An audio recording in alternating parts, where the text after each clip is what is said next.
Hello and welcome to the second episode of the American Fitbaw cast. I'm Andrew, and first of all I'd like to thank you for joining us. If this is your first time listening, then welcome along. If you listened to our first episode, then brilliant. Thanks for coming back, we really appreciate it. Now it's time for me to introduce my co-hosts. First up, we find it kind of funny, we find it kind of sad. His dreams about Tyrod Taylor are the best he's ever had. Welcome, Gav. I have no way of topping that at all. I did not expect that. That is outstanding. That is literally, I think, the best thing I've ever heard in my life. Is it okay if I get that tattooed across my chest? We love Tyrod. Yes, I want to see that, and we will distribute the pictures on Twitter when you do it. I'm not good with Photoshop, but I feel like something should happen with that. So some clever person will do it for us. If you're clever, please get in contact, because we're clearly not. So Gav here. I'm going to be extremely agnostic today, and I'm not sorry about it. Steve, what have you got to say? Not a lot. So also with us is our resident hipster, the man who likes the Browns just to be contrary. So Steve, hello. Yeah, totally rooting for the Browns this year. I'm going to probably end up saying it on nearly every episode until they start going 0-3, and then I'll casually slide off into the bush. A bit like that Homer meme. Hey everyone, how you doing? Hashtag it's Steve here. I'd say I've been knee deep in uni work this week, so it has all been kicking off. It's like every time I look at my phone, there seems to be another 3 or 4 notifications of stuff that's going on. What was good morning football saying today? There's been 100 players have changed team in free agency already. That's just mental, mental. I couldn't recall. You're lucky if I could recall 20 of them. If I'm, it's crazy. Steve, I've just realised that me and you are going to be on the same team this year, the Tyrod team. Oh yeah, Tyrod bandwagon.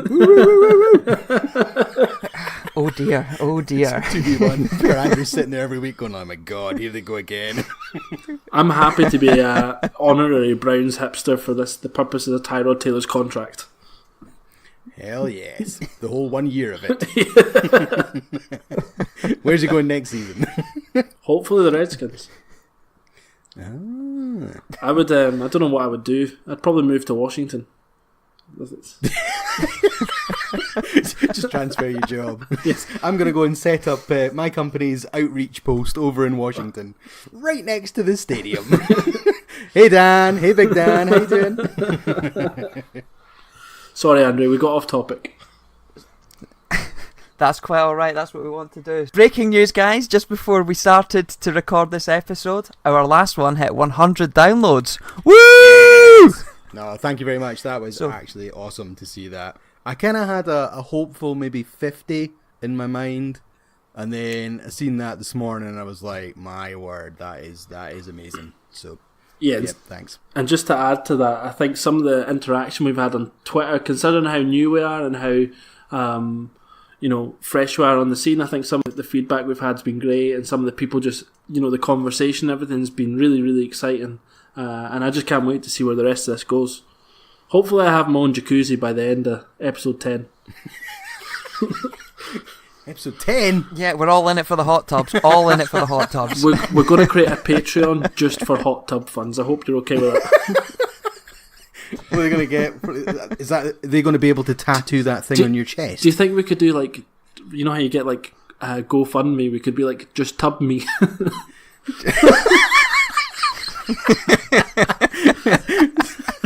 Once we get to our target of 3 hot tubs, what then? Oh, I don't know. Party funds. Has to be party funds. Swimming pools. Full out swimming pools at that point. Hashtag just tub me. Get that trending. Okay, now what we're going to do is we're going to move on to what we hope will be a regular feature of the podcast. We mentioned last time a few things. We mentioned a few times that I am a rookie when it comes to the game of American football. I only started really following the game about 18 months ago properly. So we're going to have a feature each week, hopefully, called Andrew's Rookie Corner. So the first instalment of that, given that most of our discussion today is going to be around free agency, I'm sure that any of you listening that are new to the game will be asking, what is free agency? So free agency is basically it's the period of time when the new league year starts. So this year it was the 14th of March, where any players that are out of contract with their current team get to negotiate with other teams to get themselves a better contract. The key thing in here is that you have two types of free agents. So you have an unrestricted free agent. So that's a veteran who has served a certain amount of time on a team, or they've signed their first big contract, and they can negotiate with anyone. They're not restricted at all in who they can negotiate and sign with. A restricted free agent is a player with 3 years of accrued time on the team. So to accrue a year, you have to play 6 or more games. So if they've reached that 3 years, then the team that they're currently on have the right to match any offer that another team gives them, provided that they've made a qualifying offer as set out by the NFL by a particular deadline. If they elect not to match the offer that another team is given, then they get a draft pick in return from that team that corresponds to where they took them in the draft originally. So if they take a player, now it's the players from the 2014 draft. So if they took a player in the third round of the 2014 draft, they gave him an offer, he's got a better offer from another team and they've elected not to match it, they would get a third round pick for this year's draft from the team that they went to. So that is my brief summary of what free agency is. And moving on from there, we're going to pick a few free agency moves that have happened and see what we think. So, guys, big free agency moves. What's tickled your fancy in terms of discussing? Nothing. Can we end the podcast now? Are you speaking from a Redskins fan's perspective there? No, we've had a good free agency. Okay, let's start with the big one. Let's everyone just cut to the chase. Kirk Cousins. It makes sense for the Vikings in terms of he is an upgrade over what they've got, I think, but upgrade in terms of maybe potential ability, because I still think he has a bit of developing to do as an overall QB in the league. He still has a few issues in terms of decision making, and just I do think that he does have leadership ability, but there's just something about Kirk Cousins that I'm just not sold on, and that's coming from someone who's been a Redskins fan. And yeah, I think that for the Vikings, does this push them forward for what they've given him on a fully guaranteed contract? I'm not 100% sold. He does have better weapons than he had last year, but bear in mind 2 years ago he had Pierre Garçon, Jordan Reed and Deshaun Jackson. So that's a pretty good wide receiver core overall, especially when you consider, if you compare that to what the Vikings have just now in terms of Stephon Diggs, Kyle Rudolph, who are obviously really good, but I'm just not sure overall if he's going to do anything better than what Case Keenum done last year, which was obviously a really good achievement, but I'm just not sold on whether he's a franchise QB or not, in terms of Super Bowl winning franchise QB. So one of the things you discussed about Cousins before was that you felt he wasn't very good under pressure, and he makes the wrong decisions. So on that point, do you think he's going to get more protection at the Vikings than he did in Washington? That he didn't really have at the Redskins was he's going to have a much better defense, and that does help in terms of he's not going to be on the field as much, he's not going to be chasing the game as much, so maybe his decision making overall will improve that way. However, I still do think if you pressure him, that's when the mistakes come, and obviously when you've got people like the Packers who have just picked up Wilkerson, if he's going to be pushing down the O-line, that could be a challenge for him. I can't say that I know the Vikings' strength of schedule off the top of my head, but I just still I'm actually not sold on him, and I think that the move, I think, to give Kirk Cousins the first fully guaranteed contract in the NFL, I'm going to say I don't like that. Yeah, do you know what? From a pioneering point of view, the fact that he is the first person to get a fully guaranteed, I actually quite like that part of it. But whether this will ever happen again, don't know, because he was kind of this really odd, you shouldn't get a quarterback this good, being available at this point of his career type option. See with this move, I'm just like boo hiss to this. I said it last week, last time round. Episode 1, he's taken the easy option. He's gone with a team that I mean, it makes sense. I get it, right? Because he's got a team that he thinks he's going to go and win something with. So I can get why he's doing that. But there was a team that offered more. Probably the Jets, I think, would have probably thrown the most money of him, and he's turned that down. So maybe from that viewpoint, okay, yeah, you can maybe kind of get that as well. At least he's not followed the money. But I so wanted him to go to one of the other teams just to give himself a bit more of a challenge and kind of to help elevate them. But fair enough. I suppose the argument to that though is that to be the first fully guaranteed quarterback to go somewhere where you're not going to win anything, that's maybe his thinking. Maybe he wants to be the first fully guaranteed quarterback, and he also goes down as the first fully guaranteed quarterback that also goes on to win something. So maybe that was his thinking. But yeah, I'm in the same camp as you, Steve. I didn't want him to stay at the Redskins. I didn't think that the value was right for what he was asking for. I know there's not a huge difference in terms of what we've given Alex Smith overall, but I like that. Well, obviously Smith isn't his guarantees aren't fully, but I don't like Kirk Cousins, and I don't like the move. Okay, I do like the move. I think it's a good move for both the player and the team.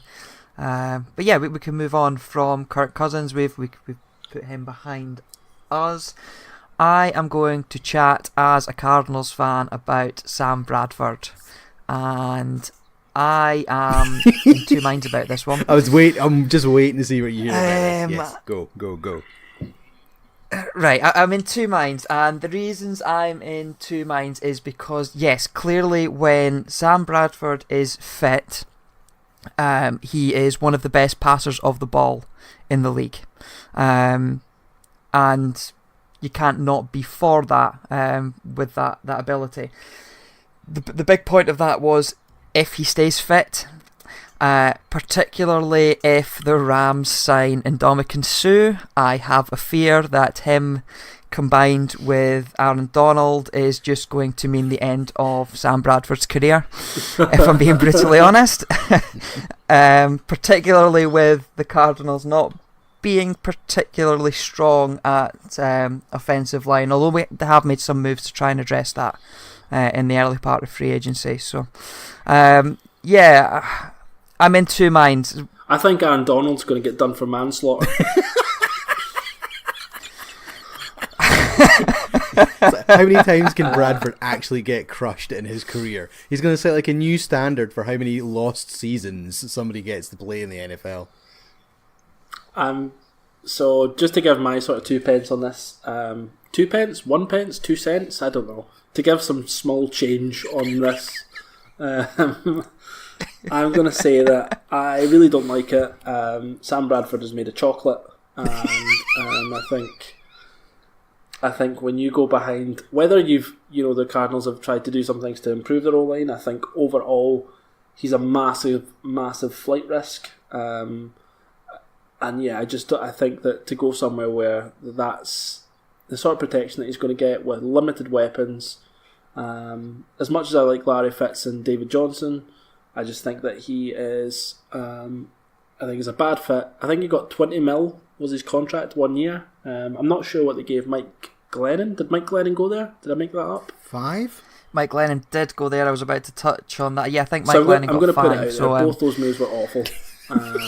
And the Cardinals would have been better probably paying the money towards getting Tyrod Taylor or Case Keenum. I think they're both better fits.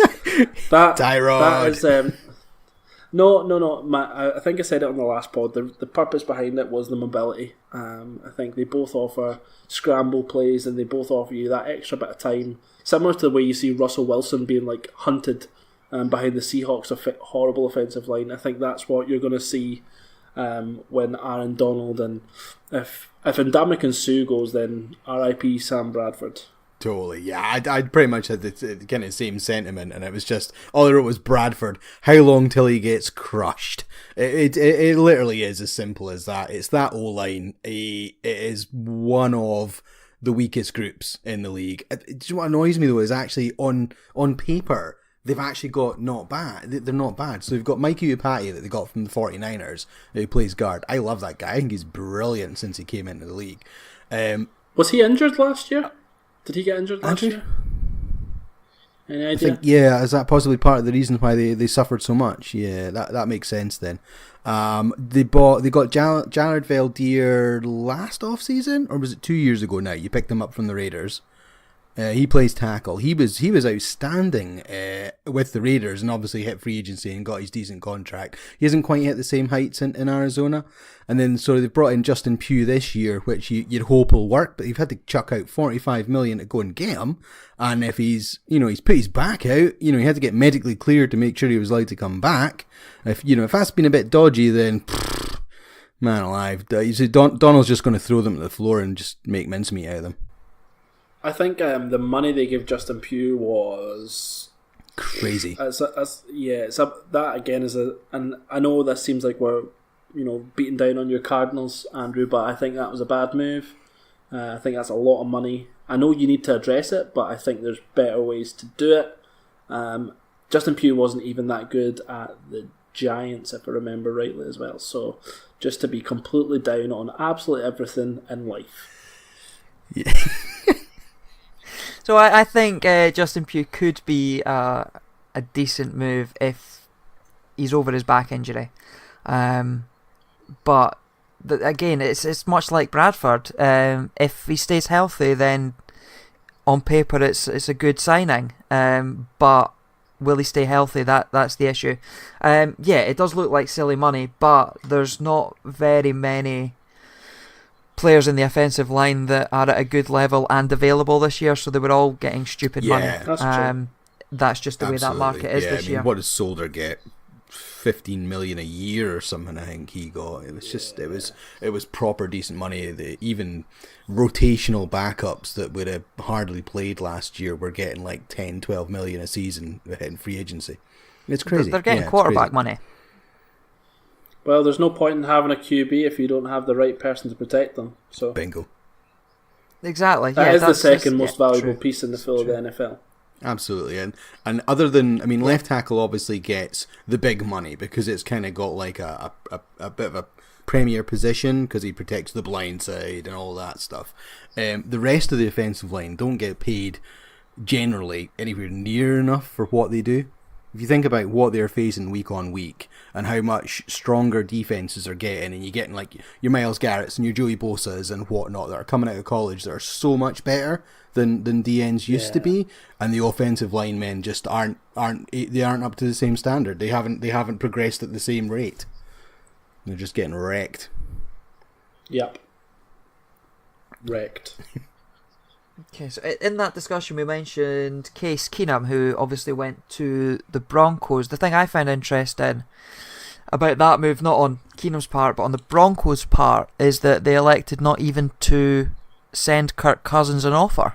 I think that's because they knew they were going to be priced out. Sorry for interrupting there. Yeah. No, interrupt ahead, that's what we want. But yeah, I think I agree. It was because they were going to be priced out. So I think it was a smart move for them to go straight to Case Keenum. For me, he was the second quarterback of free agency. Whoa. Second? What do you mean? What do you mean second? Have you forgot about Tyrod Taylor?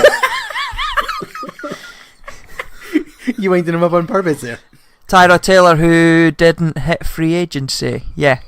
He would have. Okay, I'll give you that one. Yeah, but he didn't. Got you in he the didn't. technicalities So, there, my good man. Exactly. Exactly. Well, I'll take that title and run with it. Okay, on you go, mate. Back to your point. Yeah, so I think it was a sound move for them to go straight to Case Keenum and get him tied up. When the free agency started, he was the second quarterback available. Boo. There was no Tyrod Taylor. So, yeah, I sound move for the Broncos, but the Broncos appear to be a team where quarterbacks' careers go to die. So we'll see how that goes for him. You know, that's actually some of the joy of you being so new to the game, that you get to see this from slightly more innocent eyes as well. And I love the fact that you've just pointed that out, because it almost has been the case for a long time. The Broncos just are just a nightmare. If you think, for Elway being in charge and how good he was, he just hasn't quite found that piece. The Manning one, in my eyes, it doesn't count because he was on his farewell tour of duty sort of thing. So they got lucky to steal him for a couple of years, and he had that outstanding season where he was just ripping it up. But then look what happened to him the next season. He was throwing those bloody wobbly ducks everywhere, wasn't he? So anyway, yeah. Keenum. So positives, I was kind of sitting thinking about this one. So his defense is good. It's probably maybe not quite as good as Vikings, but still way up there. So it should give him a chance to be on the offense. He's got Sanders and Thomas to throw to as well, and C.J. Anderson. He's got the potential to be a decent running back to help him out as well. So I was kind of like, okay, yeah, maybe that's right. Realistically, he's only really had the one good season though, i.e. with Vikings last year, and not only did he have all that excellent surrounding talent, he actually had a really decent O-line as well, because they're pretty underrated, but the Vikings O-line was decent last year. Denver's isn't as good. The flip side to that, though, more I was thinking about this, if he'd gone anywhere else, though, as we just sort of said, Arizona wouldn't have been great, the Jets O-line isn't as good, Buffalo's isn't as good, so he's probably picked the best out of the four of them. That's maybe the only good thing for him, but it isn't as good as the Vikings, so he might struggle a bit. Yeah, the O-line isn't as good, but I think of the quarterbacks in free agency, he's the most equipped to deal with a poor O-line. He's got that mobility to make the plays. So it's an interesting one. I think he might do all right. I don't like the move at all, and the reason being, I feel like John Elway is just desperate. He's going to keep going through quarterbacks until he eventually gets it right. And I know that's the way most NFL teams do it, but if you look at how quickly John Elway's done it, so obviously let's not forget they picked Paxton Lynch in the first round last year. So to me, to seem to give up on a first round pick already seems really, really bizarre, because they're 100% drafting a QB in this draft as well. The fifth, yeah. So then you've got 2 first rounders and Keenum. Then you've almost got a slight problem, because then you've got to worry about splitting the reps and who's going to get the time, and developing one against the other. Yeah, absolutely, yeah. Yep, I don't like it. I feel like the Broncos would have been better actually saying, you know what, this year is going to be a transition year. We're gonna either give Paxton Lynch the gig, let him run with it, and we'll find out whether he's the guy or not. And then if they flame out, then they've got a high draft pick next year, and then they replace Paxton Lynch. I don't like the Case Keenum move there from his point of view, because I feel like he's going to very quickly, because the Broncos, they're not as good as they were, obviously, and obviously we'll touch on it a little bit later as well, in terms of they've lost a very big defensive piece.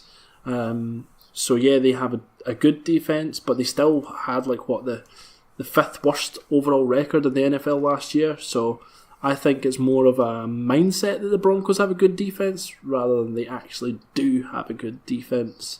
So yeah, I think Case Keenum, I think, I can't remember exactly what I said, but I think the Cardinals would have been somewhere where he would have had a lot more success, and I think his skill set would have been better utilised there, because he's sneaky mobile, and that's what I think the Cardinals would have needed, and I think that's the way you get the best out of David Johnson.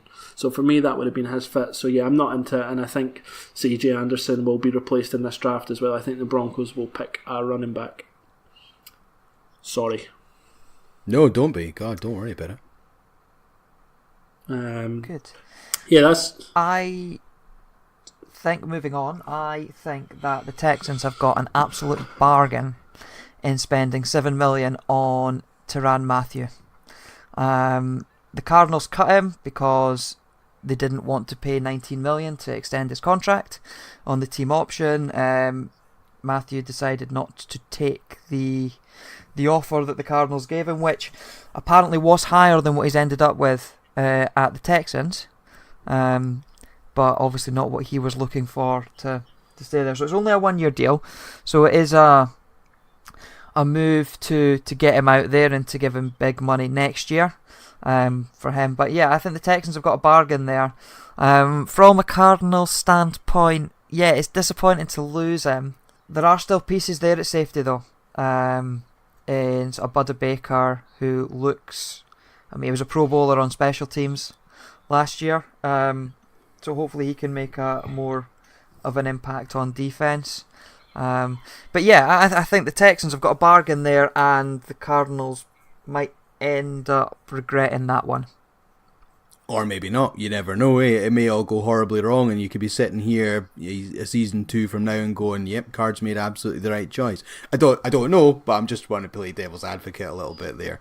I absolutely love this move. 1 year flyer at Houston. I've got a bit of a soft spot for the Texans anyway. To get him for $7 million, absolute bargain. And I love the whole fact that he's doing this 1 year prove it deal, because he's going to bet himself. You're going to get full absolute effort from him. He's going to play, providing he doesn't get injured, he's going to play absolutely mental for a whole season in the hope that he can cash in again next off season. So the Texans are totally getting the best out of him that they probably will be able to get anyway. So yeah, I love it.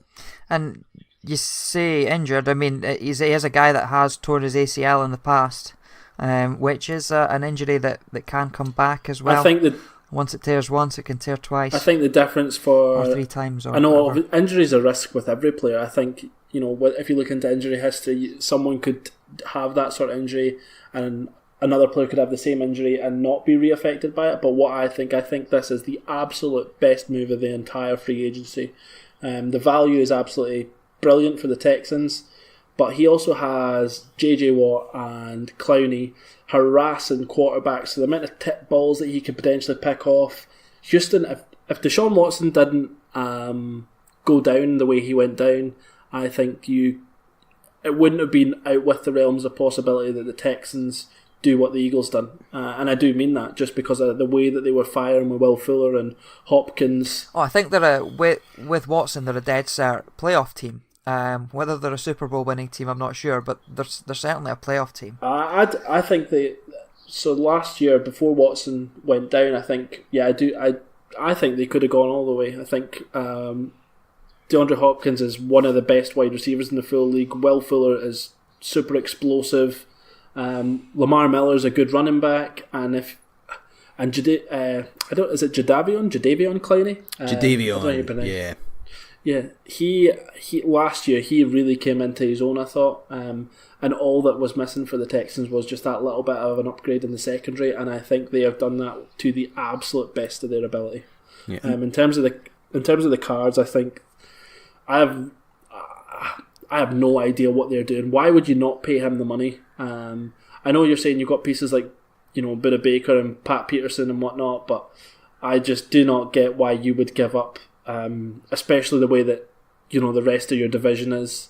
They were especially with people. They were quite full. I was going to say they were quite full in the salary cap, though, weren't they? They wouldn't have had to. They would have had to make some other moves to keep him at $19 million a year, I feel.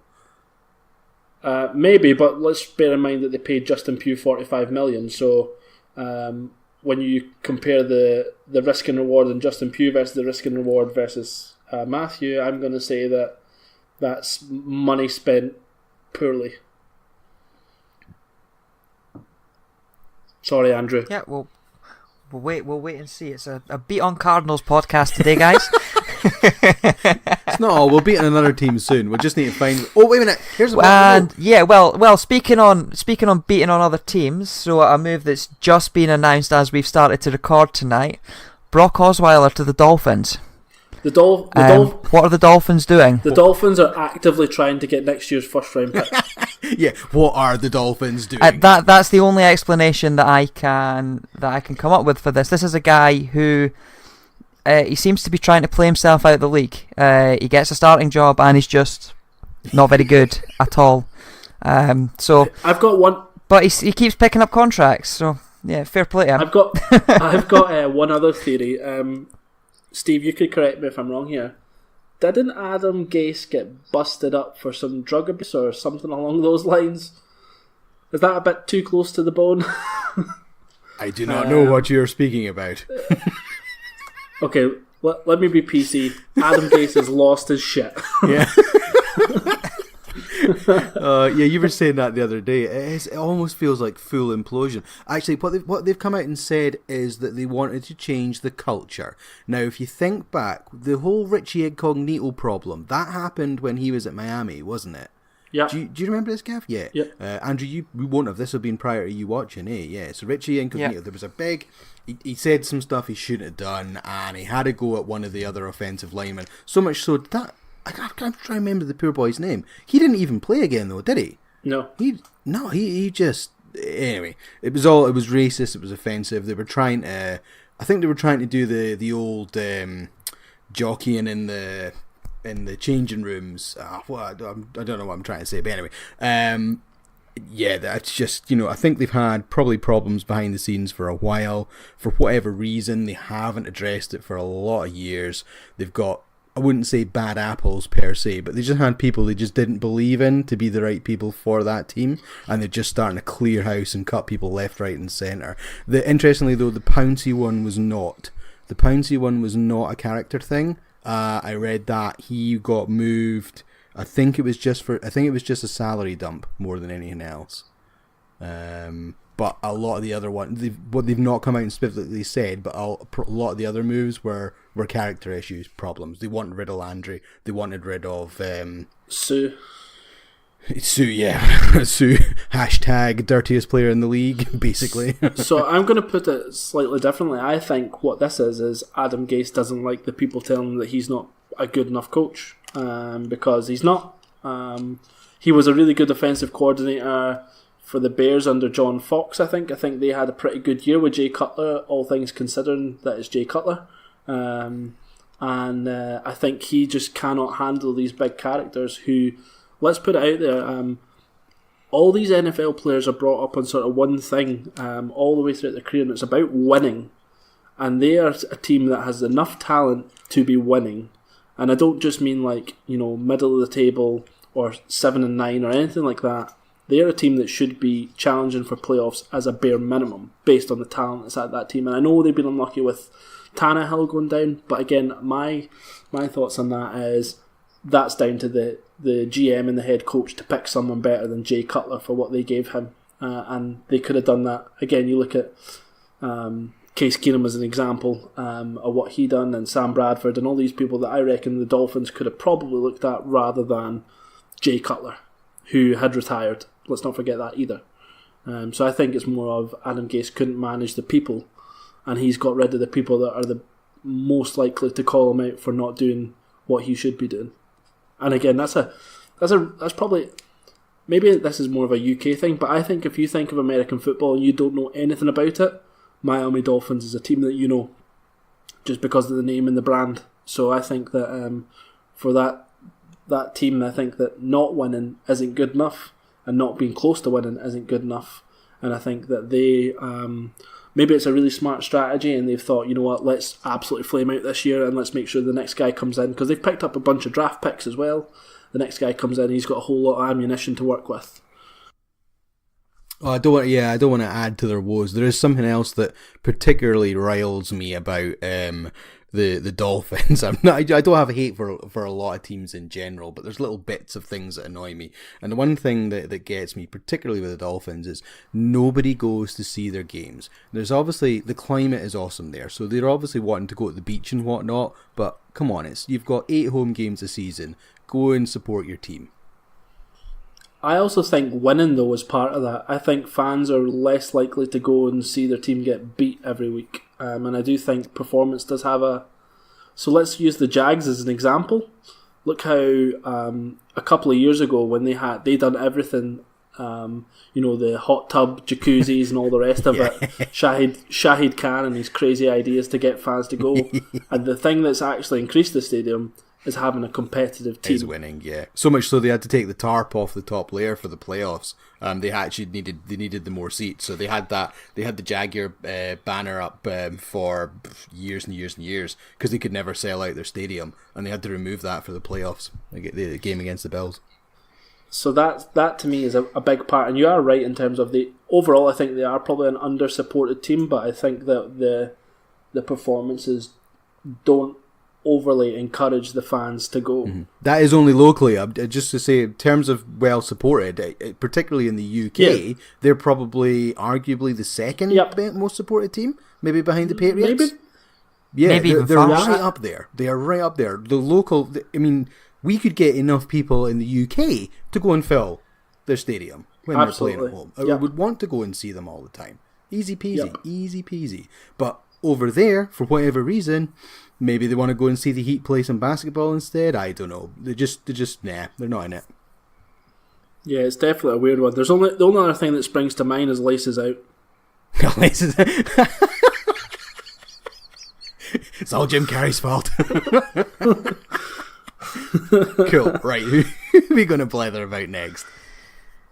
So the Seahawks decided to cut Richard Sherman just before the end of the last league year, and he's trying to make them pay for that by signing for a divisional rival. You can see why they've cut him. Really? I think there's an injury risk. He's probably on the downward slope. Really? Go on then, Gav. No, sorry, I'll stop being difficult. No, do you know what I wrote down? Do you know what I wrote down? And I'm not sure on this. Does he have pure shutdown ability left? And I put next to it, yeah. And I'm actually sitting thinking about it. Can he command a whole half of a field himself now? I'm not sure. Is he an upgrade for the 49ers? Absolutely. Absolutely. And that chance to stick it to the Seahawks twice a year is, I just be like, juicy. I thought that was going to be brilliant.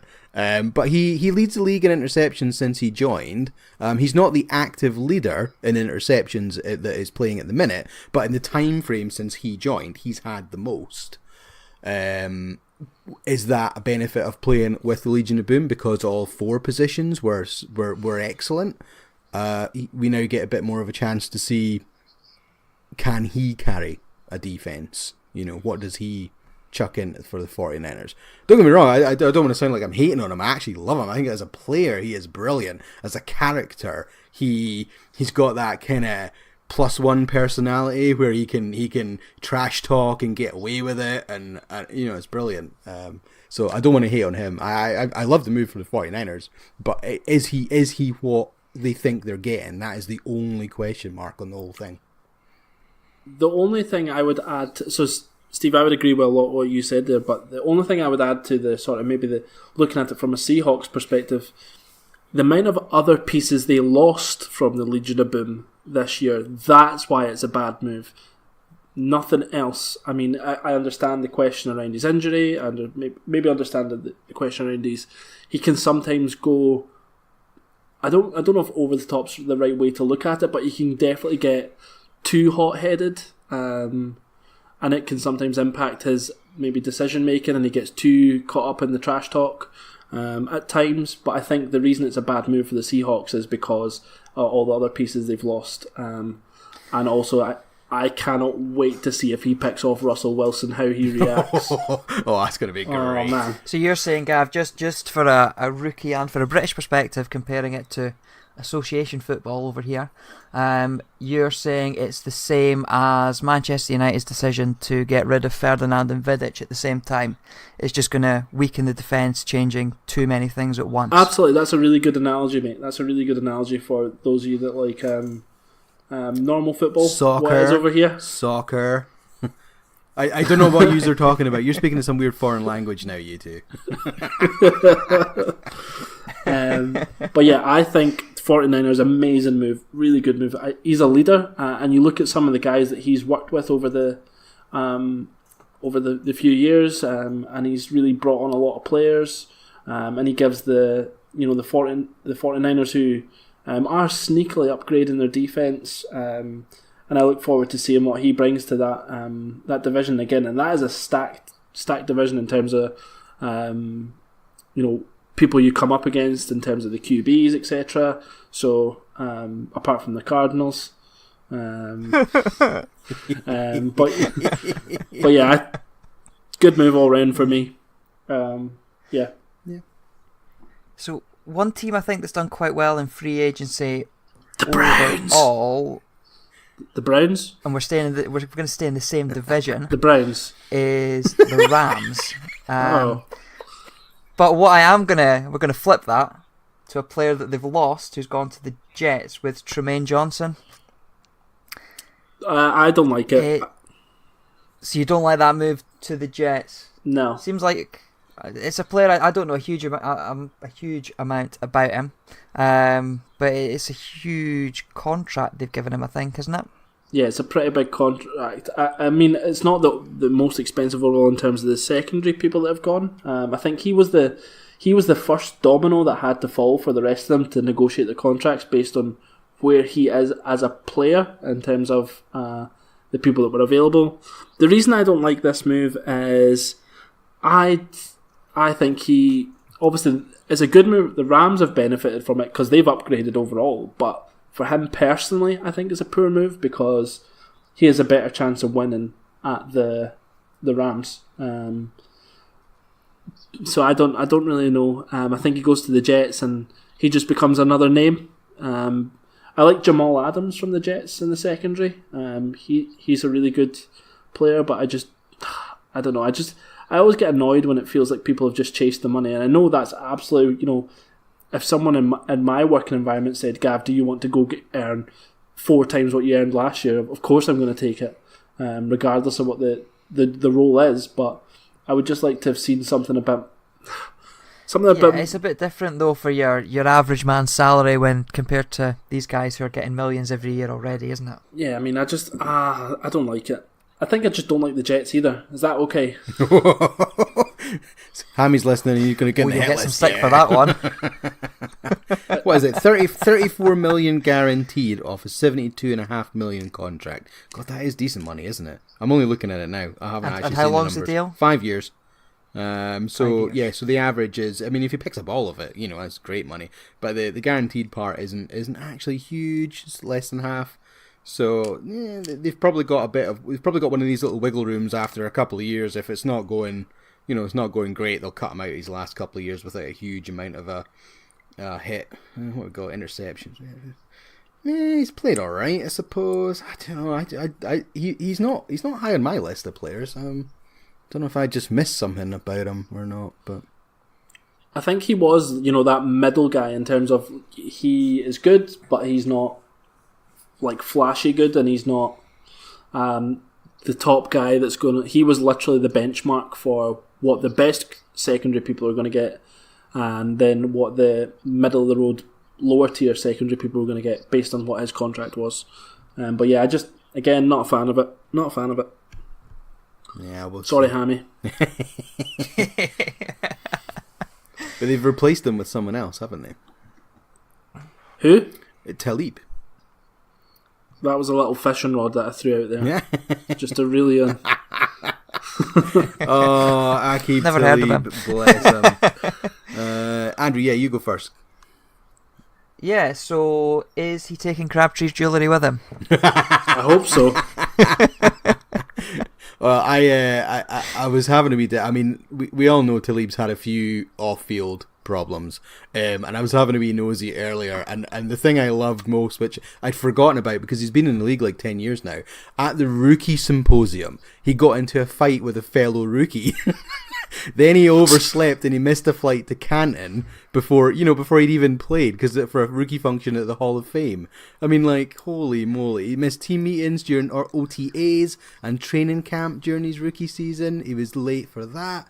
Oh, the Bucks, they must have been kicking themselves after they drafted him, just because he's a nightmare from day one.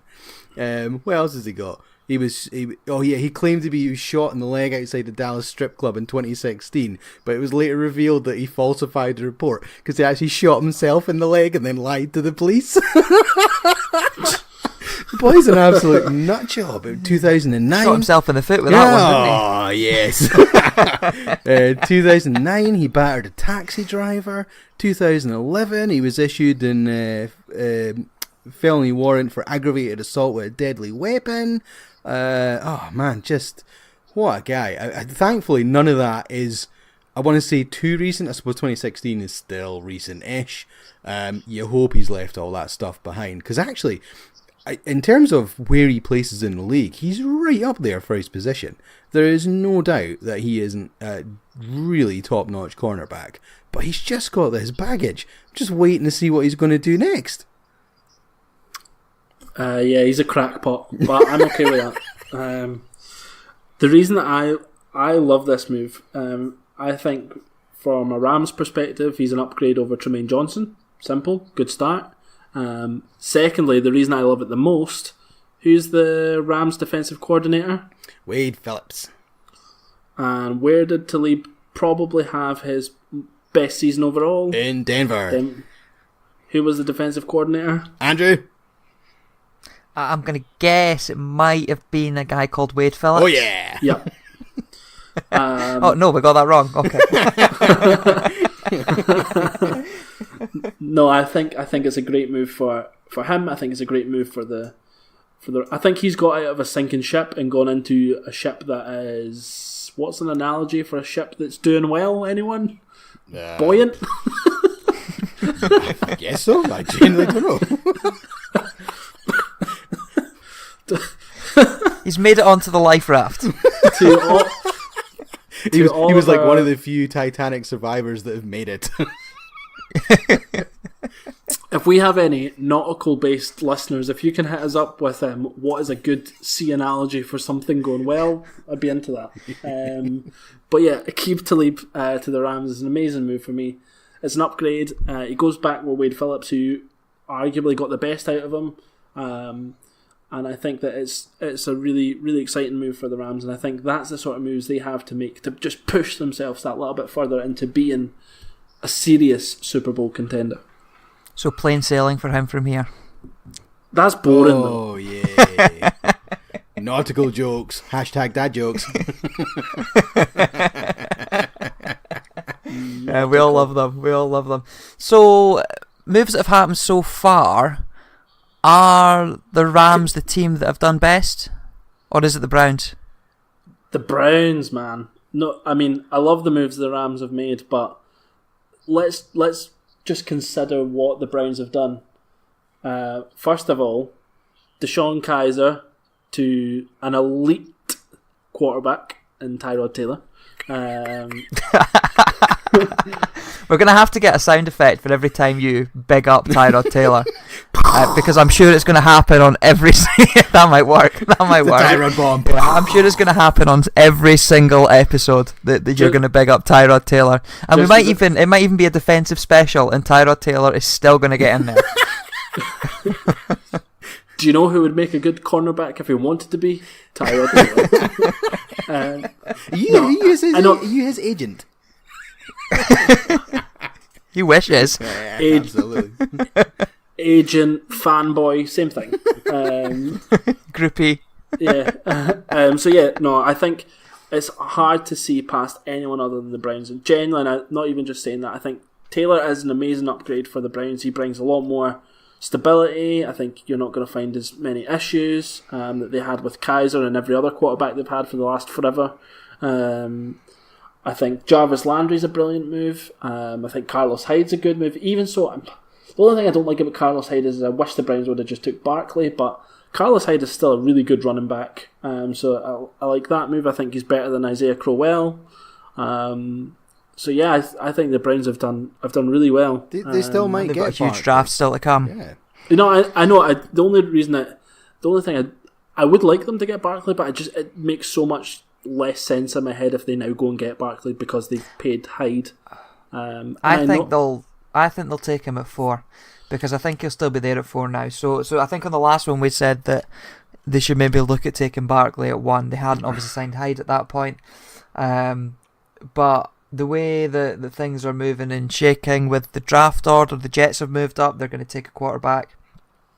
See, the Giants, I wouldn't be surprised if the Giants move down so someone else takes a quarterback at 2. So the top 3 picks are going to go quarterback, and after that, surely it's just best man on the board for them. They probably take Barkley at 4. Sometimes it all depends on obviously the GM strategy, but sometimes the best man on the board doesn't go until later, just based on what the team need is. And I think if I'm the Browns, right, as much as I really, really like Barkley overall as a prospect and think he could be the next Zeke Elliott, the only thing that puts me off it is, in terms of the Browns, is he the next most important thing that they need to get right? And I'm going to say probably not. I think they probably need to get something in their defense, because they've done a lot of work on their offense this off-season. So I think if they then go out and they're almost, you then become like you've overstocked your offense, and I don't know. I wouldn't be surprised if Barkley dropped down a little bit just now on the way that things are going. I don't want it to happen, because I do want him to go to the Browns, but I just wouldn't be surprised now if the Browns drafted someone like Bradley Chubb available at 4, and then you've got Garrett on one side, Chubb on the other, and that's that. And again, it's a good pass rush is what is probably the most important thing in terms of defensive pieces. I don't know, but I do think the Browns have done a really good job overall. I think their roster has gone from a bunch of has-beens to a bunch of players that are close to being at a really good level. Yeah, so we've sort of segued into a bit of chat about the draft there. We mentioned that obviously the Jets have moved up to 3. They traded with the Colts. The Bills have started to make a move. I can't remember the exact numbers of where they were and where they are now, but they've started to climb the ladder. They went from 20 up to 12 with the Buffalo Cordy Glenn trade. Cincinnati, Cordy Glenn trade. Yeah. So do we see them going from 12 to 2? Not to 12 to 2. They'll do what the Eagles done. Sorry, I'm just giving my opinion on absolutely everything. I think they'll do what the Eagles done, and they'll maybe jump up 12 to 8 or 12 to 6 and then to 2. I don't think you can go from straight 12 to 2 considering... Yeah, so... Or did you just mean overall? Sorry. I wouldn't be... I wasn't sure whether they'd go straight there or whether they end up. The reason that I don't think they can go straight there, they need another trading partner, is because they had to give up... the Jets had to give up 3 second-round picks and a swap position of 3rd to 6th to move up 3 places. Yeah, that's a lot of draft capital to give up to move up 3 places. 2 seconds this year and a second next year, wasn't it? Yeah, that's right. So I don't think that the Bills can... They do have a lot of draft capital, and this is obviously the reason they're doing that for. But I think if they can get up to 7 or 6, then they could maybe go up to 2. But they need to make that move happen first. Otherwise, you're just writing off your draft for the next 2 or 3 years, similar to what the Redskins done with RG3. And the Colts could be that team as well, because they've fallen from 3 down to 6. They've got a vastly depleted roster. Their new GM is trying to do a bit of a reset. I wonder if they're almost taking the Cleveland Brown approach there. Whether does he drop back from 6 down to 12? Stock up yet again, and that helps flip Buffalo 6 places closer, which means they can just do that quick jump from 6 up to 2 for first round next year and whatever else they need to chuck in. Yeah, I think. Yeah, I mean the Colts have got that huge question mark over Andrew Luck at the moment as well, don't they? So will he ever throw a ball again? Yes. Yes. And he will Yeah. this season. Yeah. Last year, I You get think why he'll come everyone back? was hacked off last year. It was a bit of a smokescreen. They said, "Oh yeah, he'll be fine," and I think a lot of fans actually went to sue them for it because of the the false promises and Yep. renewing season tickets and stuff, rather than just come out and say, "Yeah, we don't know when he'll be healthy. We're just going to shut him down and give him some time." But I think he's had enough time. He is rehabbed, and I think he'll be back and fine. Yeah, I think you're right, Steve. So, if they've got a quarterback as good as that, how old is Luck? He's still young. I want to say about 28. He's 28, so he's still got let's- potentially 10 years in him, isn't he? Yeah, I was So- just going to say, let's bear in mind how long, like Peyton Manning, Carson Palmer, Tom Brady, and all those guys played. So I think Luck's still got plenty of time on his side. And the Colts still have the franchise QB, which is the most valuable piece overall. They just need to get everything else right. And the more draft picks they pick up, the more that they can support him, especially if they go round, draft a couple of guys in the offensive line high up, because that's what they really need to address, because they have done pretty much nothing in free agency. Where does Ndamukong Suh land? Nice. Right, where he The lands. bluntest segue ever. Where he lands is the Jets, okay? Didn't even think they were in the picture until obviously it got announced today. Sue has taken the money the last time. He will take the money this time. He is 100% out for himself, which is an absolute shame because where he should go is the Rams.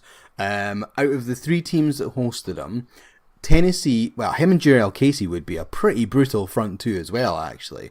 But all the rest of the pieces aren't there. I don't think they're going to do particularly well. He isn't going to win anything with them.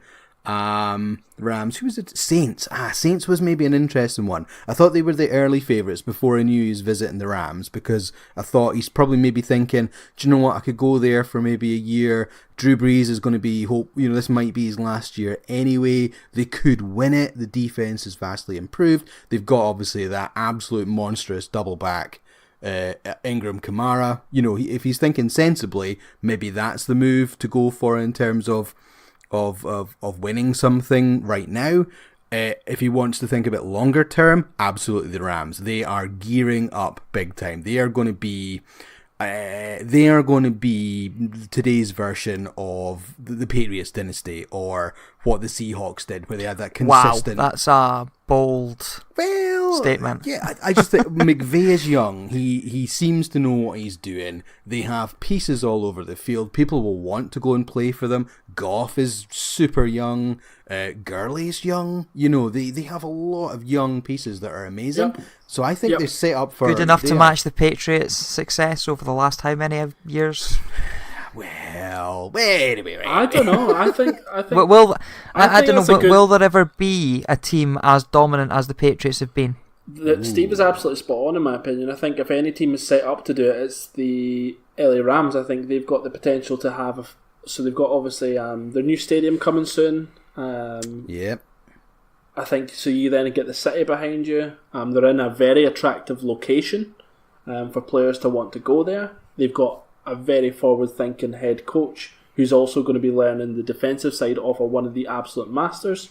And you've got a lot of people that could be there for years to come, and not just. So Steve, obviously you mentioned Goff and Gurley, but then Cooper Kupp had an amazing season last year, and you've obviously picked up Marcus Peters. I think they could absolutely be the next team to dominate. There's on paper, I mean, it's obviously you've got to piece it together, which is the second problem. But I think they've got the ability to do that.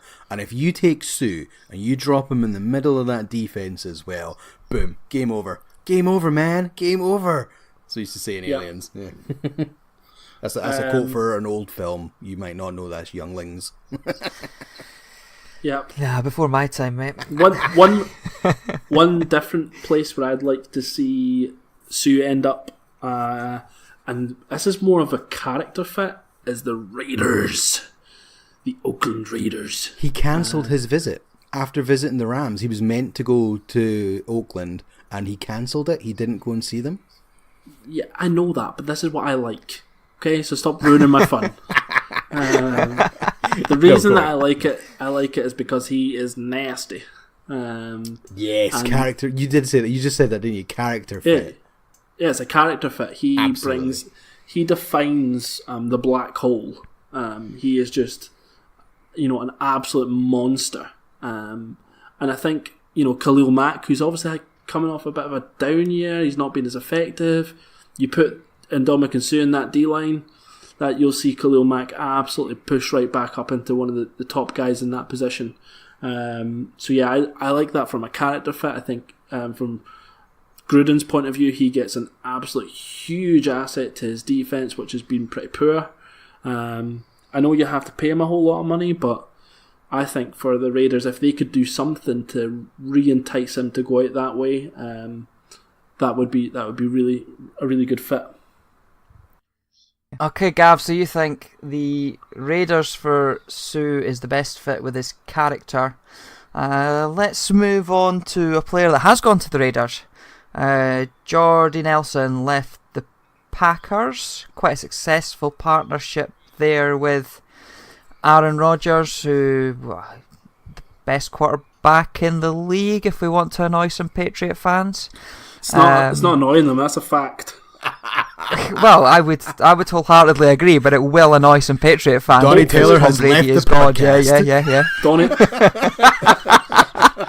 Donnie Taylor. Sorry, Donnie. Donnie has literally just deleted this podcast off his iPhone forever and probably smashed up his phone. Cried into his Bill Belichick pillow.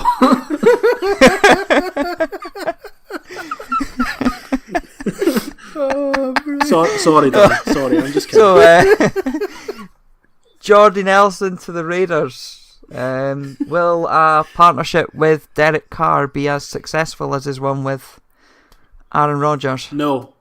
I knew your answer was going to be as blunt as that. Okay, I'll try and put context around it. Aaron Rodgers is better than Derek Carr.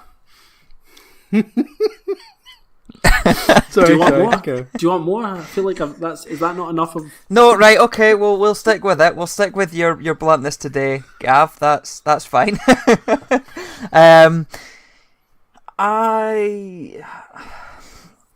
Derek Carr, towards the end of, well, I suppose the middle of the 2016 season, was balling, as they like to say. And then he picked up that injury, broke his leg. Things didn't go as well last year. But Jordy Nelson's a reliable piece to have. Again, if he stays healthy. He's not been free of injury himself over the last couple of years. So I feel like I'm going to start... There's a lot of moving... Sorry, I feel like I'm going to start calling you the medic. Just through all your injury reports. Andrew the medic. Rookie corner and resident medic.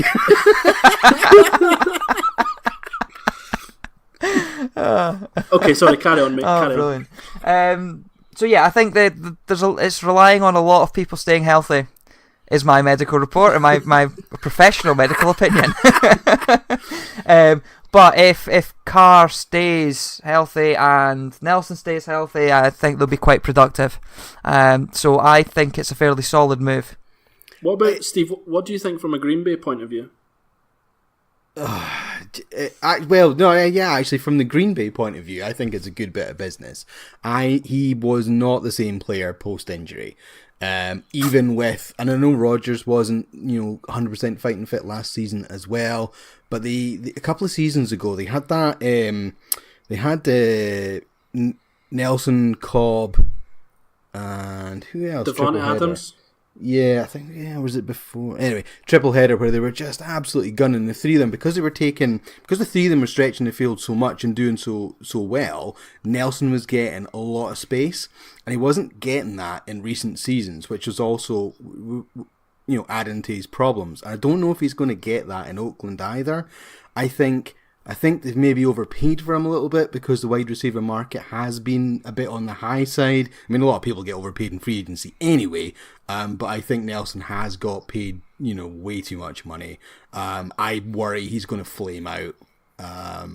It's going to be, to me, this to me seems very similar to Eric Decker going to the Jets a couple of seasons ago.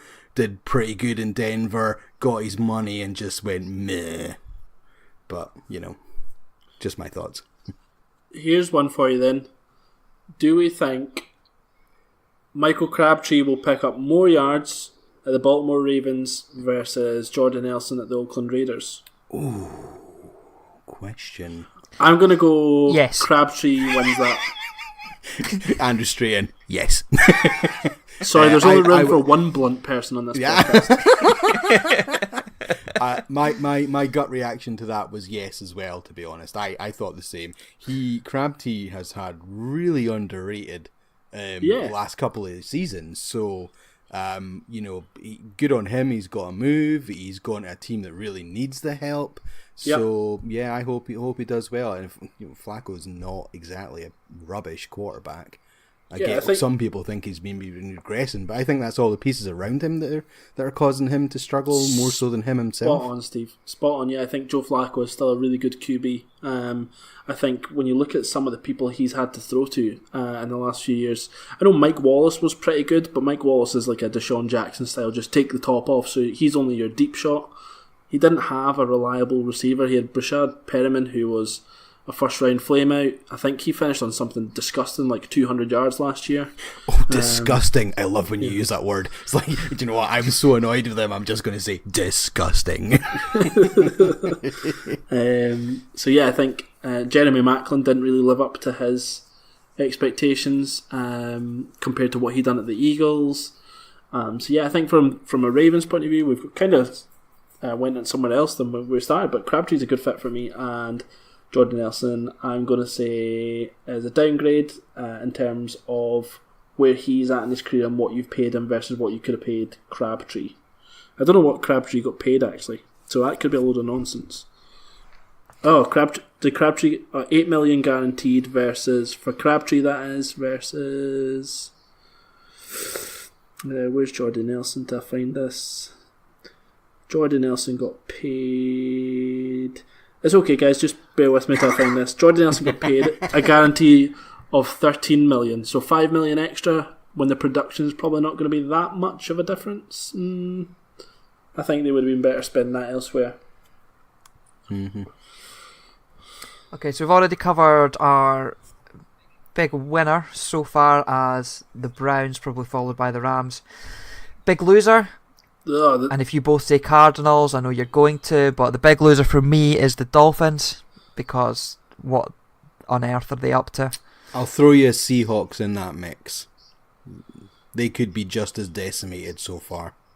You know, in fact, I'm an idiot. There was one team that I really wanted to speak about in the full purpose of this podcast, just before, obviously, for those of you that, the last podcast we did, I did all sorts of research into draft capital, into free agency space. This I'd done absolutely nothing. But the one team I remembered I wanted to speak about was the Chicago Bears. The moves that they have done to give Mitchell Trubisky have been amazing. Allen Robinson was and I know you asked for the worst, but I'm going back to the Bears just because I want to, because I'm 30 and I'll do what I want.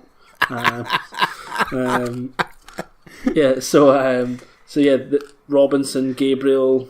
Yeah, I think even Trey Burton from the Eagles is a good move. He's quite an athletic tight end, which they lost in Zach Miller, who I quite liked, and obviously had that horrific injury. To flip that, so the Bears, I just want to give them a wee shout out because I liked what they've done to give their rookie QB every chance. But in terms of worst, just to be slightly different, I'm actually going to say the Kansas City Chiefs.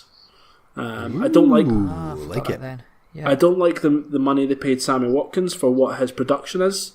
He has a good wide receiver, but I don't like the output that he actually gives you. He also, Andrew, maybe you can research this for the next pod, but he's one you could add to your medical corner as well.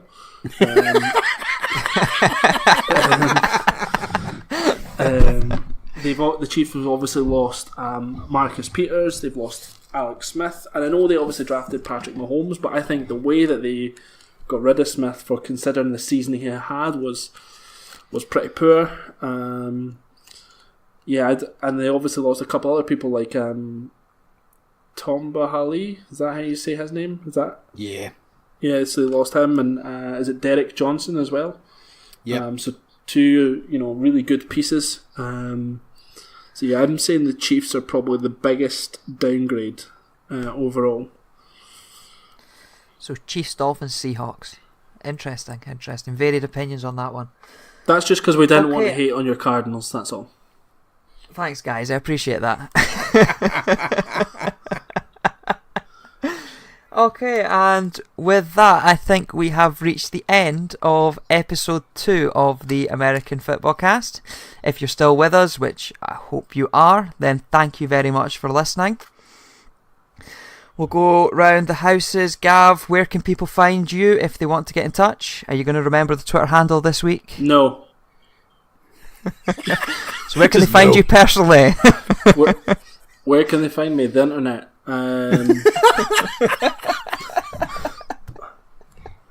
No, you'll find me GavJohnMill1 on Twitter, and I'm actually really excited about next week because I get to host it. I feel like I'm going to take us on like some sort of horrible roller coaster journey. So you guys should. That's your hook to keep you listening next time, right? It could be some sort of acid trip. If you're into horrible roller coasters and Tyrod Taylor, next week is the week for you. Gav does Fear So and you're Loathing in at Las Gav Vegas. John Mill on Twitter. GavJohnMill1 on Twitter. Yeah, that's it. Yeah. And Steve, where can people find you? You can get me at WisePranker on Twitter. I also want to do a wee shout out. Thanks very much to the Fair City Podcast Network for hosting us again. I want to thank Army of Freshmen who do our intro music. A couple of guys in there do their own podcast as well, Fresh Talk Podcast. So if you like podcasts, I mean, that's all random. It's music and movies and games and all sorts of cool stuff they talk about. You can give them a listen as well. That's all for me. Thanks very much for listening again. Andrew? Excellent. And you can find me personally at AndrewDHD. You can find us as a collective at the AF Cast. That's on Facebook and Twitter. Please come and speak to us. We really do appreciate your feedback. Thank you to everyone that's spoken to us over the past couple of weeks since we launched. We really appreciate it. We're having some great fun doing this. And we hope to hear from you again, and we hope you come back. Thanks for listening.